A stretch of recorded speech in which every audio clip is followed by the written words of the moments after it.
Hello you guys, how are you? It's me Anessa from the Inner Stereo, and I'm back doing your pick a card reading with the question, how does he or she feels about you? So this is my first time ever doing a pick a card reading in this channel of mine. So if you guys do have any questions that you would like to ask for the next session, please leave the comment on the comment section below so that I would know, what kind of questions you are expecting. So this is going to be card number 1, card number 2, 3, 4, 5, 6. Again, card number 1, 2, 3, 4, 5, and 6. So just look at all these cards and pick the one that is calling you out the more. I'm going to be silenced for about 10 seconds so that you guys can concentrate. All right?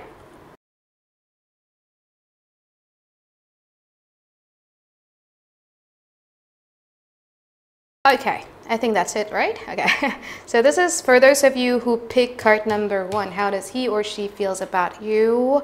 You have the Page of Pentacles. Well, this person is definitely interested in you, because this person is kind of like eyeing you heavily. This person is analyzing you from top to bottom. This person also might do like a lot of background research. Not only does this person stalk the shit out of you, but this person also do their background research for who is your parent, who is your best friends. Like, they are not only focusing on you. Why? Because the Page of Pentacles, there's like only 2 explanations of this Page of Pentacles in this particular deck of mine.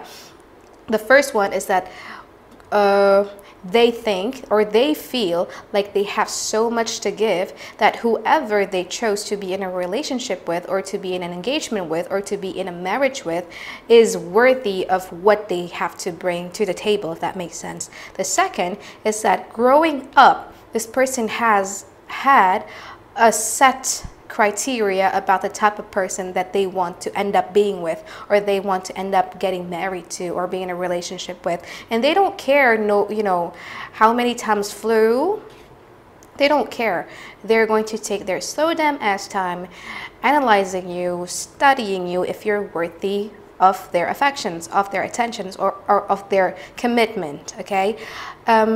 The best thing about it is that if you know the type of requirement, like, I don't really like it when people change to be with someone, but if you feel like this person is worthy, if you feel like this person does have like a lot to bring onto the table, then once you guys pass their test, or once you guys pass their requirements, they're going to be choosing you, and they're going to give you everything that you have, like your unwavering devotions and loyalty, and then always being there for you and giving you like a lot of stabilities and groundfulness into the relationship. But again, as I said, this person is very calculative and analytical. So good luck with that. Those of you who chose card number 2, you have the Knight of Cups. The Knight of Cups is really beautiful. Why? Because this person is no longer wishy-washy. This person is no longer indecisive. This person is already in their final decision. They're already very, very decisive that, yes, I want her. Yes, I want him. Look at this. Open. Heart chakra opened. They do have like a lot of admirers, but they don't care because they already chose you. Okay, but the thing with this Knight of Cups, especially in this particular deck of mine, is a very, very passive energy. You need to come to them. They just like you, when you're dealing with someone that you don't like, but the other person actually likes you very much, you are very, very chill, right? You're very, very comfortable. You can be yourself and everything around them. But when it comes to you dealing with someone that you're heavily interested in, you became nervous. And so does this person. This person has no problem charming the shit out of all these people who are so much into him or into her. But this person has a problem when it comes to approaching you, because this person is definitely really, really interested in you. So if you want this person, like, you need to kind of like give either a green light, or for the meantime, you need to kind of like approach this person a little bit, because this person is a little bit nervous around you. So yeah. Okay, so for those of you who chose card number 3, wow, I mean, I haven't seen all of these cards that I picked. It turns out to be all beautiful, so I'm kind of like curious of what's up with these 3 cards. But anyway, you have the Queen of Cups. The Queen of Cups is also like the card number 2. This person is already decided that this person actually wants you. But the problem is different than the card number 2. This person lives in his or her head, meaning that everything about you is all about their fantasy. So they might have a kind of like fantasizing about kids together with you, fantasizing about a life together with you and everything, but everything happens in their head. Look at how this queen is actually abandoning her babies, abandoning what she's supposed to be doing and everything. So this is the type of person that if you're in a relationship with, or you're just starting to date with, you need to kind of like train them that you're actually a human being. You know, you're not a fantasy, that you're actually a human being. Because, you know, have you ever fantasized a lot about certain someone, and then when you deal with them, then you end up being disappointed because the person is not as excited as who you make up to be in your head? Yep, that's the down thing that I don't really like about this card, because this person is up all in their head. The Queen of Cups also, if you guys are in a relationship and you felt like this person is a little bit distant, is because they're trying to detach themselves away from the relationship for a little bit and try to kind of like reminiscing of the sweet memories that they share together with you, and totally abandoning all their responsibilities that they're supposed to be doing in this relationship. Okay, so you need to kind of like train him to be more grounded and to actually let them know that you're actually a real human being, and not to fall in love with whatever it is that they're thinking. So for those of you who chose card number 4, interesting, the Page of Wands. The Page of Wands, this person is very, very interested in you in a, what shall I say? I mean, the Page of Wands is not really someone who already matured. The Page of Wands would say hi to every new adventures, to every new obstacles and every new challenges. They see you as a challenge and they try to conquer you. This person, you know, Page of Wands always have a really, really shallow reason why they like you. Like, it's either you're very attractive, or you're very beautiful, or you're very rich, or very well connected, or you're very famous, and so on and so forth. So they like that thing about you.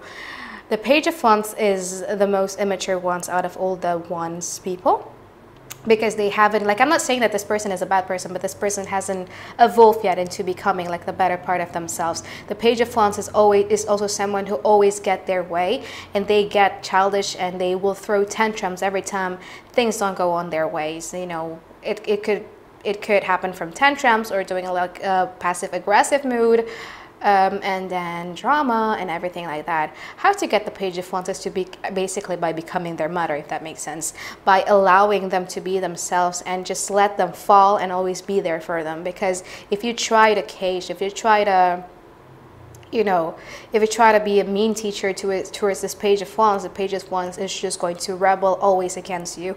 Imagine yourself dealing with a immature or a child, Aries or Sagittarius. You know, the more you try to cage them, the more you try to make them change, is the more they're going to rebel against you. So if you really want them, they're looking for a mother figure, not a father figure, a mother figure. Mother figure who is going to always be there for them and support them in all the failure that they're there, so that they learn their lesson, if that makes sense. Does the Page of Wands feels affections or emotions? Yes, they do. I mean, the Page of Wands in this deck of mine, I feel like their strongest connection is always with their mother, because they felt a lot of empathy towards their mother, because their mother is always very, very supportive to them. So again, if you want to get their heart, you need to be their mother figure who is like, okay, kid, it's fine, you know, if that makes sense. All right, so for those of you who chose card number 5, you have the Nine of Pentacles. The Nine of Pentacles is someone who kind of like enjoys so much of their independence. This person is so used to living alone, enjoying their life, enjoying their freedom, enjoying that, you know, whenever they make a decision, it always concerns them only, and they don't need to take responsibilities of anyone in their life. They enjoy it so much. And they probably put on a front and probably fake it that they're happy. I mean, look at this. Their heart chakra closing off with all of these yellow clothes on them. So they fake it. They fake that they're happy. Whereas deep down inside, they're kind of like feeling like a little bit lonely, dry, drought here, as you can see. So is this person interested in you? Yes, this person is, but this person has like a lot of commitment issues that they're dealing with, meaning that if you really want to get to know them, if you really want to, this person needs a mate, this person needs a companion, so that they share their adventures together, they share their money together and everything like that. But the problem is this person does have trust issues and commitment issues, and it will take quite some time for both of you to actually be together, because you need to peel these onions one by one by one by one to reveal the vulnerable side of them. They need to trust you. You need to kind of like approach them more as a friend. If you guys are in a relationship with them, again, as I said, this person is very stubborn, and same like those of you who chose card number 1, which is the Page of Pentacles. The Nine of Pentacles is also very, very calculative, because this person feels like they bring a lot to the table, and if they want, this is what they think, okay, if they want to kind of like sacrifice everything that they have right now, you need to be really, really worthy for them to sacrifice for, okay? So they're very, very calculative in here. Just be patient, just try to be their friends, gain their trust a lot, because trust means a lot to them, okay?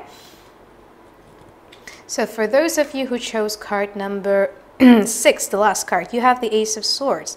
So different than the rest of these cards that I just said, the Ace of Swords happens in the brain, meaning that this person found you very, very unique. As you can see, this angel right here needs to climb all the way up so that this person found the sword. So you are someone they feel like once in a lifetime, because that's just how unique you are.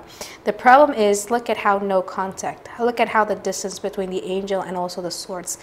You need to train them that, I'm saying train as if like they're animals or something. No, I mean like you need to train them that you are actually an actual human being, if that makes sense. You're not only the fragment of their imagination, because sometimes this person feels like, oh my God, you're so unique, and they don't want to ruin this imagination that they have about you. They don't want to ruin this fantasy that they have about you, because they feel like, oh man, finally I get to meet this person. So try to train them into hanging out more, meeting you guys more. Try, if you guys are in a relationship with them, try to kind of like train them that, hey, you know what, relationship doesn't just happen in your head, because it also concerns me. So, you know, put into some works into this relationship, okay? You got to tell them that, so that there is contact in here. This is actually a beautiful one. You know, this also talks about how they find you very, very respected. Like they're very, very respectful towards you, up to the point that they don't want to touch you for that. Okay, so I think that's it for my pick a card reading for this time. If you guys have any suggestion of what I need to read for the next session, don't hesitate to leave a comment on the comment section below. And I hope you have a great day. Bye-bye.